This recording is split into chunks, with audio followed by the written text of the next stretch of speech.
En esta ocasión quiero llevar con ustedes en 70 semanas de Daniel, las que el ángel Gabriel le revela al profeta Daniel allá en el capítulo 9, del 24 al 27. 70 semanas están determinadas sobre tu pueblo y sobre tu santa ciudad para acabar la prevaricación y concluir el pecado y expiar la inequidad y para traer la justicia de los siglos y sellar la visión y la profecía y ungir al santo de los santos. Sepas pues y entiendas que desde la salida de la palabra para restaurar y edificar a Jerusalén hasta el Mesías príncipe habrá 7 semanas y 62 semanas.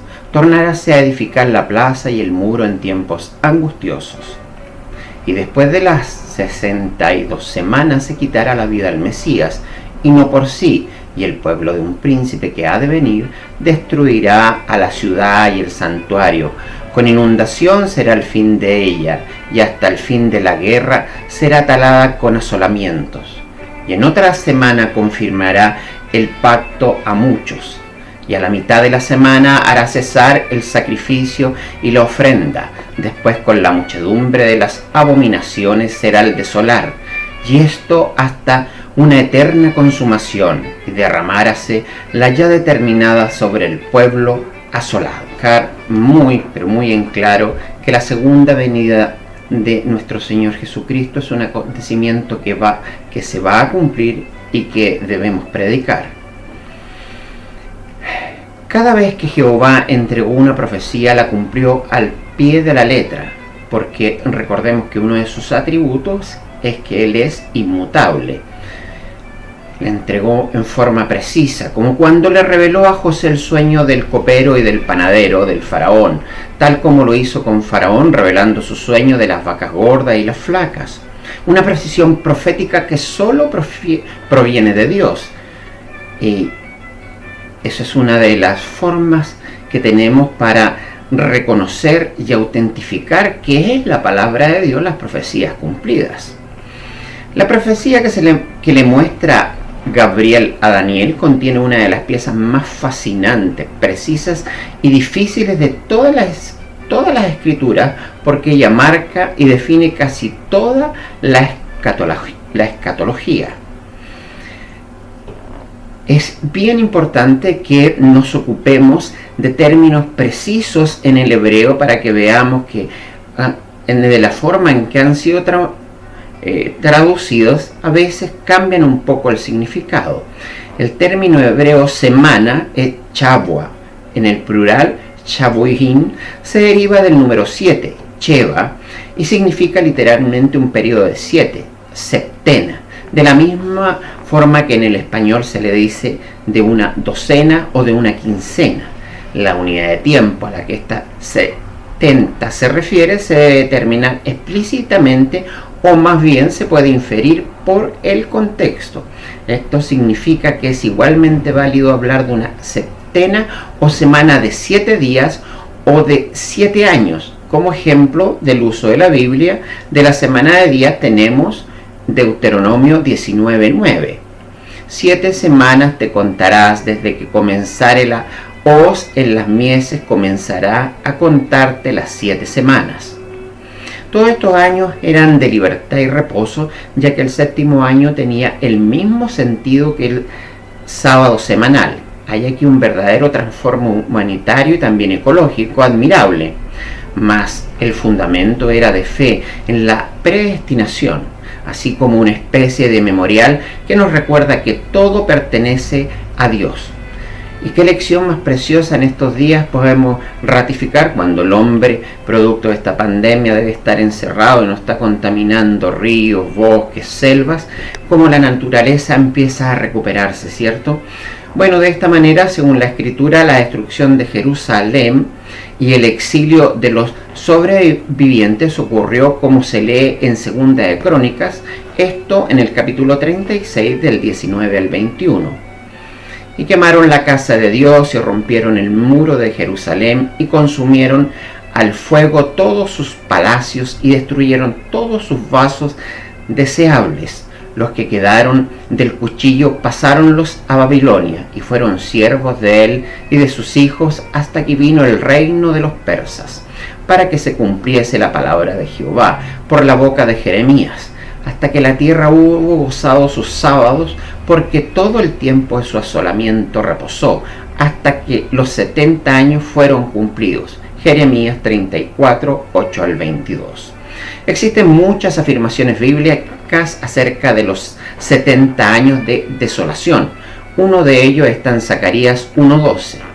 Y respondió el ángel de Jehová y dijo: Oh Jehová de los ejércitos, ¿hasta cuándo no tendrás piedad de Jerusalén y de las ciudades de Judá, con las cuales has estado airado por espacio de 70 años? De esta manera, el marco de referencia de las 70 semanas son los 70 años de profecía de Jeremías, los cuales se cumplieron literalmente. En este estudio llegaré a la conclusión de que el tiempo de las 70 semanas de año se cumplieron de igual forma. 70 semanas de año es el tiempo a determinar desde la orden para restaurar Jerusalén hasta el advenimiento del Mesías. Es un tiempo determinado. En hebreo se usa la palabra hataj, fijado, y se usa solamente en este pasaje de Daniel 9:24 e indica la inamovilidad divina del decreto. Recordemos que el Señor es inmutable. Dentro de este tiempo debía determinarse el destino final de la nación de Israel y el plan de Dios para la redención de los escogidos. Sería bueno conocer algunas cosas que son de una gran importancia antes que continuemos con este estudio. Primero, uno de los aspectos más relevantes es la ausencia de simbolismo en las declaraciones del ángel. La claridad con la que el lenguaje se expresa que predice la venida del Mesías. 2. El Mesías esperado por aquellos apocalípticos de ese tiempo era más bien un superhombre dotado de poderes o bien un ser divino. En cualquier caso, este Mesías vencería por la fuerza a las naciones y reinaría sobre ellas en virtud de su poder militar. Pero Daniel anuncia la muerte del Mesías. Tercero, los judíos aguardaban la restauración de Jerusalén para que fuera la capital del reino mesiánico sobre la tierra. Pero en lugar de esto, Gabriel anuncia acertadamente la más completa destrucción, no solo de la ciudad, sino también del templo. Dentro del tiempo de las 70 semanas ocurrirán ciertos hechos relacionados con la venida y la muerte del Mesías. Estos objetivos de la semana podrían dividirse en negativos, los 3 primeros, y positivos, los 3 últimos. Primero, poner fin a la transgresión. Otras versiones traducen rebeldía, transgresión. La palabra hebrea usada es pecha, que combina la idea de rebelión y se refiere al pecado en general y en cada una de sus muchas formas. El término deriva de un verbo pacha, que se traduce transgredir e involucra quebrantamiento de las reglas religiosas o civiles. Es además la acusación frecuentemente hecha a Israel por su infidelidad al pacto. Veamos uno de los muchos textos que podemos encontrar al respecto. Este lo vamos a encontrar en Ezequiel 2:3. Y díjome: Hijo del hombre, yo te envío a los hijos de Israel, a gentes rebeldes que se rebelaron contra mí. Ellos y sus padres se han rebelado contra mí hasta este mismo día. También pasajes similares podemos encontrar en Isaías 1:28 y en Oseas 8:1. Según la concordancia Strong's, el sustantivo pecha significa rebelde a la autoridad de Dios, aplicándose en particular a la idolatría, a la persecución de creyentes y a los falsos testimonios. 2. Para terminar con el pecado, otras versiones dicen sellar los pecados, sellar el pecado, cancelar el pecado. Sellar, en hebreo hatam, tiene 3 significados: autentificar un documento, darle valor o rectificar su autenticidad. Por ejemplo, en 1 Reyes 21:8, Nehemías 9:38, da dar por concluida alguna cosa porque ya no hay nada más que agregar, como en Daniel 14, 4 al 9, y asegurar cerrar, clausurar mediante un sello, como Job 9, 7, o en Cantar de Cantares en 4, 12. La palabra traducida pecado, jata, significa errar el blanco, equivocarse, no alcanzar la meta. Indica una acción objetivamente errónea y contraria a la voluntad de Dios, pero sin prejuicio del elemento subjetivo. En Job 14, 17 podemos encontrar esto. Tercero, para expiar la inequidad. Otras versiones dicen borrar la ofensa, obtener perdón por la maldad. El verbo empleado aquí es capar, que significa hacer reconciliación y proviene de coper, que significa rescate. Según analistas, la raíz hebrea, a diferencia de la raíz árabe, no se utiliza para significar cubrir. Las palabras y sus derivados pueden referirse a la acción de reconciliación dirigida primariamente hacia la ofrenda, expiación o hacia el ofendido, en cuyo caso el Señor propiciación para este último uso. De cualquier manera, en todos los casos está presente la idea de rescate o retribución. Concluyendo, el significado de la expresión sería rescatar del pecado, como por ejemplo lo tenemos en Salmo 32:1. Bienaventurado aquel cuyas iniquidades son perdonadas y borrados sus pecados. Isaías 6, 6 al 7.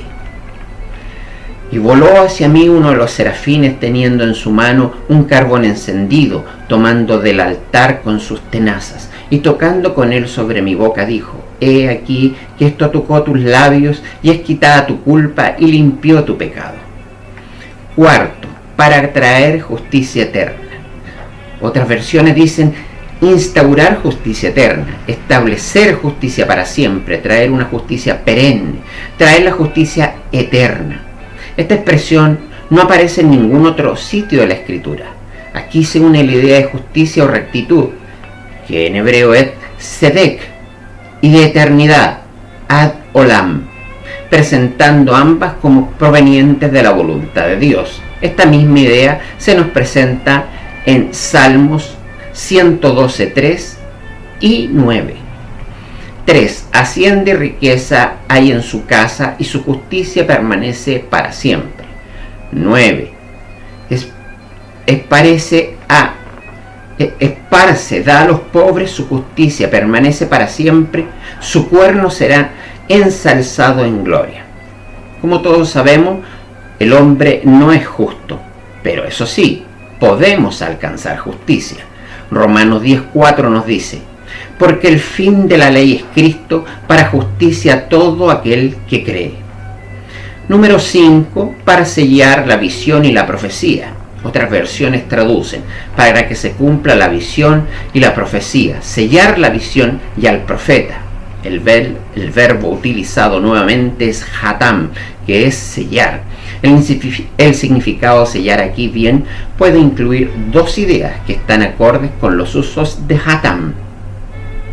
En primer lugar, declarar auténticas las visiones y profecías del Antiguo Testamento, o sea, verificar su veracidad a través de su cumplimiento.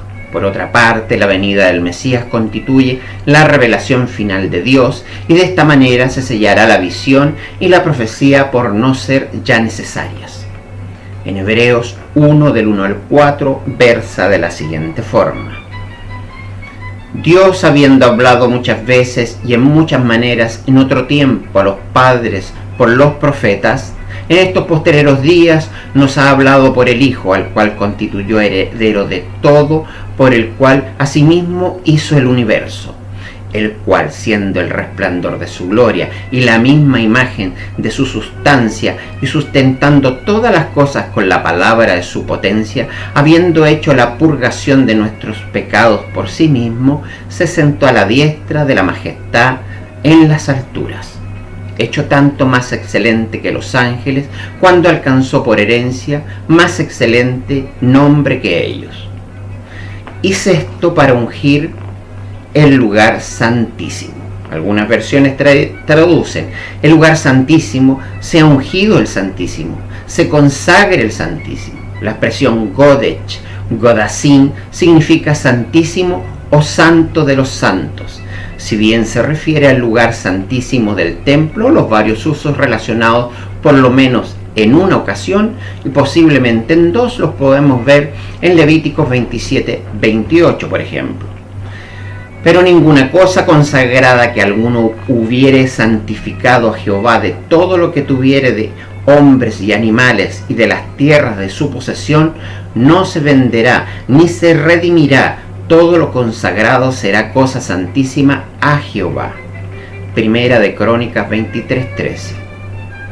Los hijos de Aram, Aarón y Moisés, y Aarón fue apartado para ser dedicado a las más santas cosas, el que sus hijos para siempre, para que quemasen perfumes delante de Jehová y le ministrasen y bendijesen en su nombre para siempre.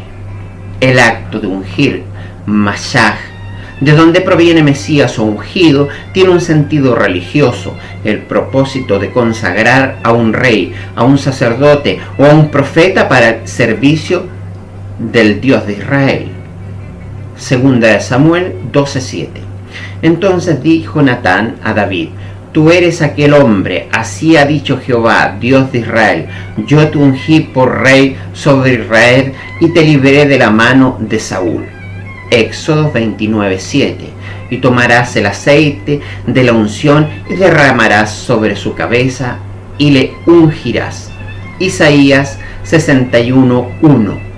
El Espíritu del Señor Jehová es sobre mí, porque mi ungido Jehová me ha enviado a predicar buenas nuevas a los abatidos, a vender a los quebrantados de corazón, a publicar libertad a los cautivos y a los presos, abertura de la cárcel. Concluyo entonces que la expresión se refiere a consagrar al Señor una persona o una cosa, como por ejemplo el santuario interno del templo. Es claro por el contenido y además por el contexto que estamos frente a una profecía mesiánica. Las metas fijadas son muy similares a las asociadas con el reino de justicia de los últimos tiempos, o sea, del siglo venidero, el Ahá, Olam Ahá. Está en capítulo 11 del profeta Isaías. Ahora veremos cómo Gabriel dividió el tiempo en periodos. Como ya vimos, las 70 semanas corresponden a 490 años y estos los dividió en tres periodos. Uno de 7 semanas, uno de 62 semanas y otro de una semana. En otras palabras, son 49 años, 434 años y 7 años. En esos 490 años debían suceder 4 acontecimientos. Primero, la restauración de Jerusalén. Segundo, la aparición del Mesías. Tercero, el rechazo y muerte del Mesías. Y cuarto y último, la destrucción de Jerusalén. Pasaré ahora entonces a tratar estos 4 hechos, los cuales agruparé de 2 en 2. 25. Sepas pues y entiendas que desde la salida de la palabra para restaurar y edificar Jerusalén hasta el Mesías príncipe habrá 7 semanas y 72 semanas. Tornárase a edificar la plaza y el muro en tiempos angustiosos. Gabriel revela aquí que estos 490 años partirían desde que fuera emitida una orden para restaurar y edificar Jerusalén. Pero tal como lo mencioné anteriormente, estos pasajes son difíciles y aquí ya encontramos la primera gran dificultad, ya que se constatan 4 órdenes distintas o decretos para que se reconstruya Jerusalén. El primero en emitir una fue Ciro el Grande. Permite el regreso de los israelitas para reedificar el templo en el año 539 a.C. Esto aparece en 2 de Crónicas 36, 22 y 23. También en Esdras 1 del 1 al 4. Pero la Biblia nos dice que solo pudieron levantar los cimientos del templo y el altar para retomar los sacrificios. Pero tuvieron tantos problemas con los samaritanos que finalmente la obra se detuvo. Segundo decreto u orden. Darío I emite una nueva orden el 519 al 518 antes de Cristo para que continúen con la obra abandonada. Esto lo podemos ver en Esdras capítulos 5 y 6. Esta vez sí reconstruyen el templo en el año 515 a.C., pero no fue completamente completado ni adornado como correspondía. Luego, el tercer decreto es emitido por Artajerjes el 458 a.C. Esto está en Esdras 7 del 11 al 26. Aquí el rey le da la autoridad al profeta para que reorganice al pueblo que está en Jerusalén y le ofrece todo lo que le falte para terminar la construcción del templo y para que puedan celebrar sus cultos de adoración. Además, Esdras se lleva consigo unas 2000 personas, los que aparte del templo inician la reedificación de la muralla de la ciudad. Pero otra vez los samaritanos entran en escena y aunque esta vez no pueden interferir en la reconstrucción del templo, sí lo hacen con el muro. Esto lo podemos ver en Nehemías 1:3. Y dijéronme, el residuo, los que quedaron de la cautividad allí en la provincia están en gran mal y afrenta, y el muro de Jerusalén derribado y sus puertas quemadas a fuego. Nótese aquí que se está reconstruyendo, pero con gran aflicción.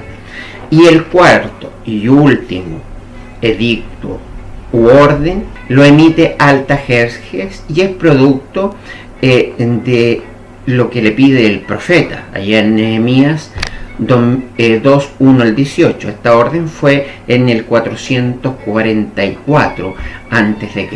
Bueno, entonces la interrogante que se nos plantea aquí es cuál de estos decretos u órdenes es al que se refiere el ángel Gabriel. Como ven, son pasajes bastante difíciles y oscuros. La tendencia escatológica más aceptada es que es el primer decreto de Artajerjes y se basa en el cálculo de la semana hasta la aparición del Mesías príncipe, o sea, 483 años, donde se calcula que Juan el Bautista bautiza al Señor. Recordemos que nuestro calendario tiene unos años de desfase. Ahora, volviendo a Daniel, el ángel le revela la reconstrucción en dos periodos de tiempo, uno de 7 semanas, o sea 49 años, y otro de 62 semanas, o sea 434 años. En el versículo 25 explica que durante el primer periodo se reconstruirá la ciudad total en tiempos angustiosos, tal como lo relata Nehemías, y el segundo periodo entre testamentos hasta la aparición del Mesías príncipe. Nótese esto, es del Mesías príncipe, o sea, no es de su nacimiento, sino cuando inicia su ministerio, su aparición pública.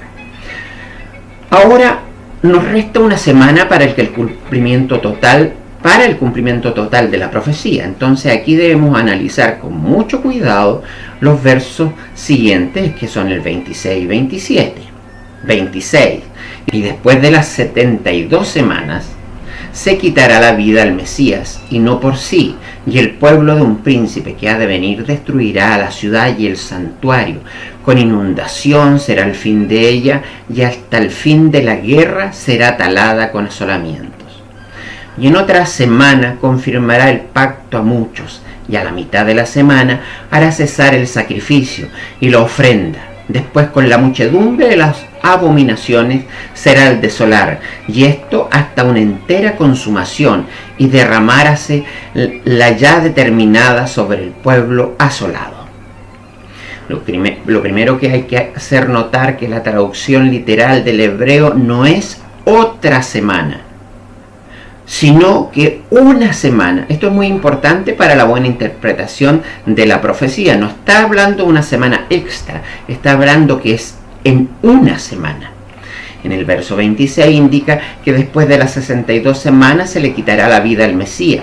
Y en el verso 27 el ángel le entrega la clave a Daniel, que es en la mitad de la semana 70 donde se hará esto. O sea, 3 años y medio desde que el Señor inició su ministerio. Pero que hayan matado al Mesías no fue una revelación privativa y exclusiva para Daniel, ya que a Isaías también se le da a conocer esto en el 53:7. Angustiado él y afligido no abrió su boca, como cordero fue llevado al matadero y como oveja delante de sus trasquiladores, enmudeció y no abrió su boca. También en el Salmo 22:16-18, porque perros me han rodeado, hame cercado cuadrilla de malignos, horadaron mis manos y pies, contaron puedo todos mis huesos, ellos miran, considéranme. Partieron entre sí mis vestidos y sobre mi ropa echaron suertes. Aquí es importante recalcar que es una clara alusión a su crucifixión. Y nótese que mientras se está haciendo esta revelación, la práctica de la crucifixión no existía. Continuando con Daniel, luego de la muerte del Mesías, describe lo terrible que viene para Israel en el 26b. Y el pueblo de un príncipe que ha de venir destruirá la ciudad y el santuario. Con inundación será el fin de ella, y hasta el fin de la guerra será talada con asolamientos. Aquí es muy importante señalar que la coincidencia de los grandes prerreformadores y reformadores y teólogos como Berkov señalan que es la destrucción de Jerusalén por los romanos, encabezada por Tito en el año 70 después de Cristo, es a la que se hace referencia. Esto fue parte del castigo de Dios por haber rechazado a su Hijo. Incluso el mismo Señor Jesús reveló que tras de su muerte sería la devastación de Jerusalén. En Mateo 23, 37 al 39 lo asevera. Jerusalén, Jerusalén, que matas a los profetas y apedreas a los que son enviados a ti. ¿Cuántas veces quise juntar tus hijos, como la gallina junta sus pollos debajo de las alas, y no quisiste? Y he aquí vuestra casa os es dejada desierta. Porque os digo que desde ahora no me veréis hasta que digáis, bendito el que viene en el nombre del Señor. Luego continúa en el capítulo 24, 1 y 2. Y saliendo Jesús, íbase del templo, y se llegaron sus discípulos para mostrarle los edificios del templo. Y respondiendo él les dijo, ¿veis todo esto? De cierto os digo que no será dejada aquí piedra sobre piedra que no sea destruida. Con esto el Señor les demostraba que la rebeldía a Jehová, la persecución a todos sus profetas y la muerte del mismo Mesías iba a traer como consecuencia la destrucción de Jerusalén. Y tal como todo lo que Dios dice se cumple, Tito atacó Jerusalén en abril del año 70. La ciudad resistió el sitio, pero como en los tiempos de Nabucodonosor, el hambre fue tal que las madres llegaron a comerse a sus propios hijos. Ya el 24 de agosto las huestes de Tito quemaron las puertas del templo y 2 días después le prendieron fuego al santuario destruyéndolo. Y el 26 de septiembre Tito se adueña por completo de la ciudad y ordena destruirla, dejando solo en pie las 3 torres del palacio de Herodes y parte del muro occidental. Ahora bien, ¿cómo encaja Tito con la profecía? Recordemos que la profecía dice que sería un príncipe que haría todo esto. Resulta que Tito era el hijo mayor del emperador Vespasiano, lo cual lo hacía, por ende, un príncipe y, como tal, heredero al trono. Me detengo aquí un instante para hacer notar que la profecía no va en orden cronológico. De aquí que muchos se pierden y confunden y creen que el verso 27 hace referencia a un acontecimiento futuro que aún no ocurre. Nótese que en el verso 24 el ángel entrega un resumen de lo que va a pasar y en los versos siguientes entrega detalles, pero de los mismos acontecimientos, no de otros. Continuamos con el verso 27.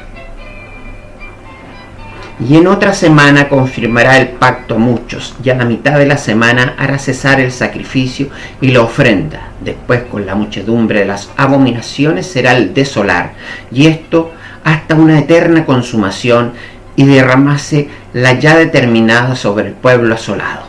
La primera parte de este verso es un nuevo pacto que Jesucristo hace con muchos, o sea, los escogidos.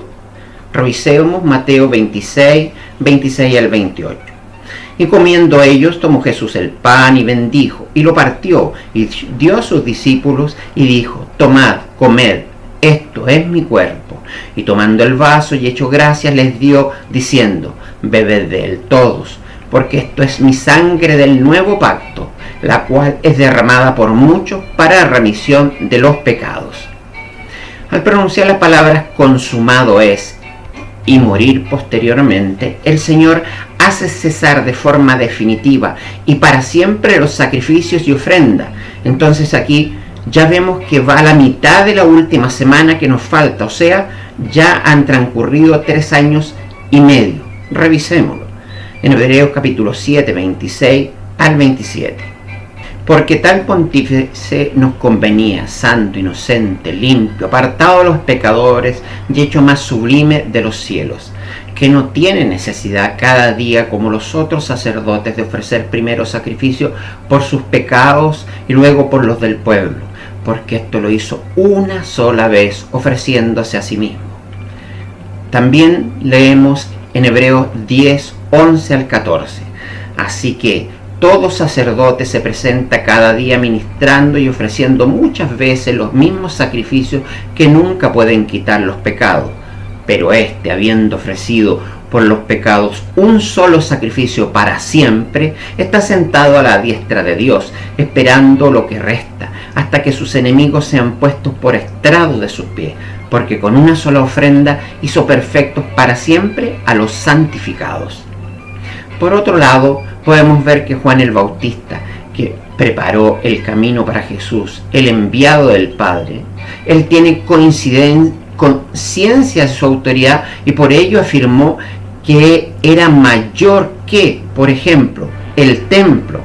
En Mateo 12, 6 menciona que allí está la misma presencia de Dios, que Jonás el profeta en Mateo 12:39, que Abraham el padre de la fe en Juan 8:56 al 58, que Moisés el dador de la ley en Mateo 5:21-40, que Salomón edificador del templo en Mateo 12:42, incluso que David el gran rey en Mateo 22:41 al 46. Después de este plazo el Mesías será muerto, o sea, se le quitará la vida. El verbo hebreo empleado karat, que significa literalmente cortar, también, además de su significado literal, el término tiene otras acepciones que nos pueden interesar conocer. Puede significar la destrucción violenta de una persona, esto está en Génesis 11. Puede significar la exclusión de una persona, Éxodo 12:15. Sin lugar a dudas, el uso más importante de la raíz es cortar un pacto. Esta palabra está impregnada de significado teológico. Un pacto debe ser cortado porque la matanza de animales era parte del ritual del pacto. Es evidente, el cortamiento del Mesías significó tanto su muerte violenta como la exclusión de la nación de Israel. Juan 1:11. La nación judía le rechazó y ya no tendría parte como nación en las bendiciones divinas. Así el Mesías es muerto y excluido del pueblo como si hubiese sido un verdadero criminal. El sacrificio de Cristo, así como sus sufrimientos y abandono como su muerte, es la joya del nuevo pacto que ha sido cortado por Dios, por así decirlo. El obvio paralelismo entre el cortamiento del Mesías en el verso 26a y el pacto confirmado en el verso 27 nos debe bastar para hacer la correcta interpretación de estas expresiones. Jamás un número específico de unidades de tiempo que cubren un periodo descrito se ha tomado como otra cosa que unidades de tiempo consecutivo. Nunca Dios ha actuado de otra forma. Así como Dios siempre elige y determinó que este sería mi pueblo, eligió a Abraham, etc., también Él siempre, cada vez que entregó números cronológicos, actuó de una determinada forma. Él no cambia, es inmutable. Vamos a ver unos ejemplos. Los 400 años de servidumbre en Egipto, por ejemplo, no fueron 399 y un año hacia el futuro, no, fueron correlativos. Los 7 años de abundancia seguidos por 7 años de hambre, correlativo.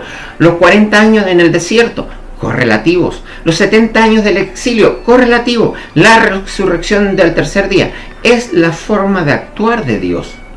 Entre otras cosas, además es lógico pensar que a partir del texto de la profecía, Daniel entendió que había un periodo de 490 años que Dios había establecido para quitar el pecado de Israel e instaurar justicia eterna, para que esos objetivos se cumplieran. El Mesías tenía que morir y su muerte confirmaría el nuevo pacto, y esto no ocurriría en un futuro próximo, sino medio siglo más tarde solamente. El pueblo de un príncipe sería el instrumento terreno del juicio divino sobre Jerusalén. La expresión Han en hebreo designa con frecuencia un pueblo, aunque en el caso que nos ocupa la expresión se refiere más bien y probablemente un ejército o tropa, como es el caso que aparece en 1 Samuel 11:11. Lo más probable es que se trata del ejército de un príncipe. La expresión que vendrá debe ser entendida a la luz que recibe en el capítulo 11 de Samuel.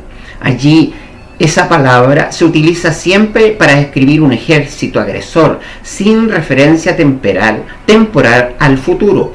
El capítulo 11 utiliza este verbo, Java, 17 veces, siempre con la misma connotación. Note que la misma forma Java se encuentra en el 11:16. Del mismo modo, el uso del verbo se usa en Ezequiel 1:4, 7:5, 20:29, 39, 33, 3 al 6. Visto todo esto, se trata de un ejército agresor comandado por un príncipe. La idea de la declaración es confirmada por la declaración: destruirá la ciudad y el santuario. La ciudad y el santuario serían completamente destruidos, así como una inundación o diluvio, y hasta el fin continuará la destrucción y la guerra. Tenemos que entender la siguiente frase: hasta el fin.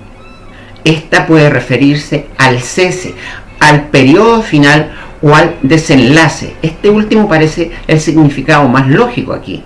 Si comparamos esta frase con la siguiente, parece que el fin se refiere a todo el asunto de la invasión. Se establece que habrá desolación por causa de la inundación. La obra de Tito y de su ejército fue el resultado del rechazo del Mesías por parte de la nación israelita. Fue un juicio divino ejecutado por un general pagano y su ejército, de la misma manera que siglos antes Jehová había utilizado a Nabucodonosor para ejecutar su juicio sobre Israel, o a Faraón, o a mismo Ciro para restaurar la nación. Esto no es nada nuevo en el trato de Dios con Israel. Como vemos, Dios tiene un patrón de actuar. Jehová no va cambiando, actúa de la misma forma. El versículo 27a: y en otra semana confirmará el pacto a muchos. No hay duda alguna, el príncipe no es el sujeto del verbo 26a, sino su pueblo, mejor dicho, su ejército. La cláusula del príncipe aclara la filiación u origen del ejército que efectuaría este juicio divino. Es muy cierto que el sujeto de la cláusula que nos ocupa queda indeterminado. Precisamente por esto es que aquí el contexto, así como la estructura, son de muchísima importancia. Nótese esto, por favor, en ningún otro lugar utiliza Daniel la palabra pacto, que en hebreo es verit, con otro sentido que el pacto de Dios con su pueblo. Precisamente en este capítulo, y solo en él, Daniel utiliza la expresión ay Señor, Jehová, el Dios grande y temible que guarda el pacto. Está en Daniel, en el capítulo 4, en el 22, en el 30, en el 32. Voy a hacer notar cuatro cosas. Voy a hacer notar aquí dos cosas. Primero que nada, el Mesías confirma un pacto con muchos del pueblo. El Mesías confirma un pacto con muchos del pueblo de Israel, que en realidad es el objeto de la profecía del verso 24, en la 70ª semana.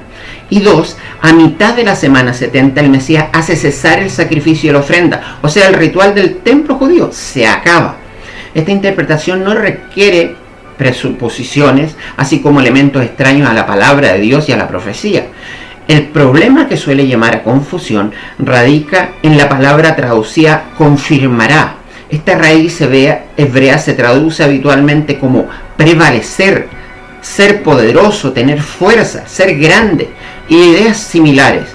Y se aplica frecuentemente a triunfos militares. Una palabra derivada de esta es gibor. Se aplica a menudo al triunfador en las batallas. Por otro lado, la calidad de poseer poderío militar era extremo, una especie de atributo divino. Eso lo podemos revisar en el Salmo 106.8, en el 145, en Isaías 10.21. De lo anteriormente dicho, se infiere que es utilizado el término al Señor Jesucristo. En lo referente al pacto que habría de prevalecer, el Nuevo Testamento reconoce solo un pacto que fue sellado con la sangre de Cristo. Lucas 22.20. Asimismo también el vaso, después que hubo cenado, diciendo: este vaso es el nuevo pacto en mi sangre, que por vosotros se derrama. 2 Corintios 3.6. El cual asimismo nos hizo ministros suficientes de un nuevo pacto, no de la letra, mas del espíritu, porque la letra mata, mas el espíritu vivifica. La interpretación teológica del nuevo pacto queda delineada en la epístola de los Hebreos, la que nos enseña claramente que el pacto antiguo terminó, al tiempo que destaca una interrelación orgánica y una continuidad muy esencial entre los dos pactos. El pacto contiene una relación estrecha entre Dios y el hombre, en el cual Dios está obligado a cumplir ciertas promesas y exige al hombre una respuesta clara acerca de la fe. En el Antiguo Testamento, el hebreo berit se utilizaba tanto para señalar pactos entre amigos, reyes o pueblos, como para referirse a las relaciones divino-humanas. Pero en último extremo, todo pacto conlleva una dimensión teológica, puesto que tiene a Dios por testigo. Ese pacto se resume en esta expresión: seré a ellos por Dios y ellos me serán a mí por pueblo. Resumiendo, el nuevo pacto anunciado por Jeremías y cumplido por Cristo implica por lo menos 3 cosas fundamentales. La primera, la ley sería escrita en los corazones, indicando guía, dirección e instrucción. Segundo, llevar a un conocimiento vital y personal de Dios. Y tercero, quitar los pecados para siempre. Eso es indispensable, porque recordemos que en el antiguo pacto solamente los cubría por un año. Este es el pacto eterno que Dios dispuso siendo mediador nuestro Señor Jesucristo. Lo confirmó y lo hizo prevalecer mediante su sacrificio en la cruz del Calvario. Es de notar que en todo el Nuevo Testamento no se habla de ningún otro pacto aparte del nuevo pacto. La correcta interpretación de las profecías de Daniel 9, 24 al 27 y de Jeremías 31, del 31 al 34, es que el mediador del nuevo pacto es Jesucristo. El pacto de nuestro Señor a los salvados es un pacto eterno. Hebreos 13:20. Y el Dios de paz, que sacó de los muertos a nuestro Señor Jesucristo, el gran pastor de las ovejas, por la sangre del testamento eterno. Pero la mitad de la semana pondrá fin al sacrificio y a la ofrenda. Recordemos eso. La frase que da título a esta parte debe referirse a un hecho determinado y a la vez repentino que ocurre de un instante a otro en medio de la semana y no en un intervalo o sea media semana. La profecía establecía que el mismo que habría prevalecer un pacto con muchos durante una semana haría cesar el sacrificio y la ofrenda en mitad de la última semana. En el texto no existe ninguna indicación de que esta segunda acción de que se hace cesar sacrificio y ofrenda esté en contradicción con la primera. La profecía establece que el mismo que haría prevalecer un pacto con muchos durante una semana haría cesar el sacrificio y la ofrenda en mitad de la última semana. En el texto no existe ninguna indicación de que esta segunda acción de que hace cesar sacrificio y ofrenda esté en contradicción con la primera, que es confirmar el pacto. Si aplicamos lo afirmado en el versículo 27 al Mesías, la predicción es perfectamente inteligible y su cumplimiento ya registrado en la historia. Los sacrificios del templo hubieran podido continuar después de la muerte de Cristo sin que fueran modificados. Supongamos que hubieran o fuesen a rearmar el templo, a poner otra vez el altar. Después de la muerte de Cristo en la cruz, cualquier ritual del templo ya no va a ser agradable a Dios, sino una maloliente quemazón e inútil matanza de animales. De todas maneras, el decreto de Dios ya había establecido la destrucción violenta del templo impío y blasfemo en Daniel 27b y 27b, 26b y 27b, un decreto que Jesús ratifica solamente Él. La Sagrada Escritura nos muestran que la muerte de Cristo fue determinada y así se cumplieron en Él las profecías del Antiguo Testamento. Existen numerosos pasajes, como sabemos, que nos muestran que Jesús tenía plena conciencia de un momento definido durante el cual Él habría de enfrentar la muerte. Lo leemos en Mateo 26, 45, Juan 17, 1, Juan 12, 23 y 27. Cada uno de estos textos muestran que Cristo tenía plena conciencia de lo que esperaba, pero Él sabía que aquello que estaba escrito de Él debía cumplirse en un momento definido y determinado por el Padre. Hay una razón muy importante, pero todos los evangelios dejan ver la importancia que el factor tiempo tuvo en el ministerio de Cristo. Absolutamente todo tenía que ser hecho a su tiempo. El Señor tenía que esperar el tiempo propicio, tanto para iniciar su ministerio como para realizar actos poderosos, sus milagros. El Señor Jesucristo comenzó su ministerio cuando se cumplió el tiempo, cuando empezó, ¿cierto?, Juan el Bautista a bautizar. No lo pudo haber hecho antes, tenía que hacer en ese momento, y subió a Jerusalén por última vez cuando llegó su hora. Entonces, ¿qué profecía establece no solo el tiempo de su crucifixión, sino la duración de su ministerio terrenal? Por supuesto, la que estamos viendo, la profecía de Daniel, que le entrega el ángel Gabriel, que está en 9, 24 al 27. El registro bíblico nos deja ver que la abominación desoladora y Jerusalén rodeada son absolutamente la misma cosa. La mencionada destrucción ocurrió históricamente en el año 70 como había resultado del juicio divino, que ya se había declarado sobre aquella generación. Ya lo hemos leído suficiente en Daniel y también en Mateo. Antes de continuar, eso sí, quiero hacer una mención especial. Cuando viajamos con mi esposa a Israel, allí pudimos constatar que los judíos no tienen la más mínima intención de apoderarse del domo de la roca, de construir un nuevo templo, porque de partida ellos no están esperando ningún templo. Ellos lo que esperan es que el Mesías traiga un nuevo templo y lo traiga desde el cielo y lo ponga sobre el monte, no que sea una intervención humana. Por lo demás no tienen ninguna, pero absolutamente ninguna intención de reanudar los sacrificios. Eso desgraciadamente corresponde a personas que han malentendido esta profecía y creen que luego Apocalipsis se puede interpretar de una forma distinta. La interpretación histórico-mesiánica fiel a la exégesis literal resuelve esta infundada objeción simplemente reconociendo la estructura literaria del pasaje. Se deduce que si en dos ocasiones en un mismo pasaje, en un mismo lapso de tiempo, se refiere a la destrucción de la misma ciudad y del mismo templo, con toda probabilidad se trata del mismo suceso en ambas oportunidades.